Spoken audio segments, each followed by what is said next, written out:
Facebook దీన్ని కనిపెట్టిన Zuckerberg అన్నకు ఇది ఎంత మేలు చేసిందో తెలియదు కానీ ఒకసారికి మాత్రం మస్తు మేలు చేసింది.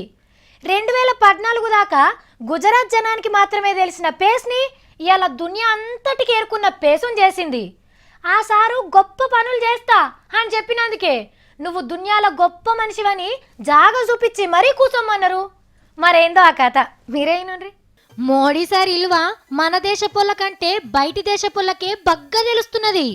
గుణగణాలు చూసి నేర్చుకోదగ్గ మనుషులల్లా మోడీ సారు ప్రపంచంలోనే 10వ మనిషట. ప్రపంచ పైసల సంఘ పొల్లు సర్వే చేసి గీ ముచ్చట నిలబెట్టిండ్రు. మొన్న ఆ నడుమ కేసీఆర్ సారు చైనాలో ఓ మీటింగ్ అయితే పోయింది కదా.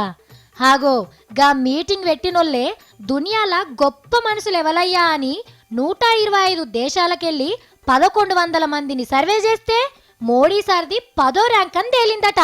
సర్వేలో ఓటేసింది కూడా 20 నుంచి 30 ఏళ్ల వయసున్న పడుసోలేనట. అంటే అందరూ ఫేస్బుక్లు ట్విట్టర్లు తెంపు లేకుండా వాడినోళ్లే అన్నట్టు. గందుకే మోడీ సార్ పనితనమేందో తెలిసిన కామెంటర్లు, షేర్ హోల్డర్లు, లైకర్లు వీళ్ళే కాబట్టి మోడీ సార్కి ఓట్లు గుర్తుంటారు. ఇక ఈడికిట్లుంటే ఇక ఇదే సర్వేలా ఆఫ్రికా దేశం మండేలా సారు మస్తు మర్యాద చేసుకునే మనుషులల్లా మొదటి మనిషి అని చెప్పిండ్రు.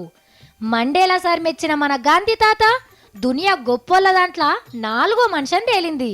చూసిన రానుల్లా దునియా గుర్తించిన గొప్ప మనుషులిద్దరూ గుజరాత్ వాళ్ళే. రేపట్ల తెలంగాణలకెళ్ళి కూడా ఎవరో ఒకరు దునియా గుర్తించే పెద్ద మనిషి అవుతారు లేండ్రి.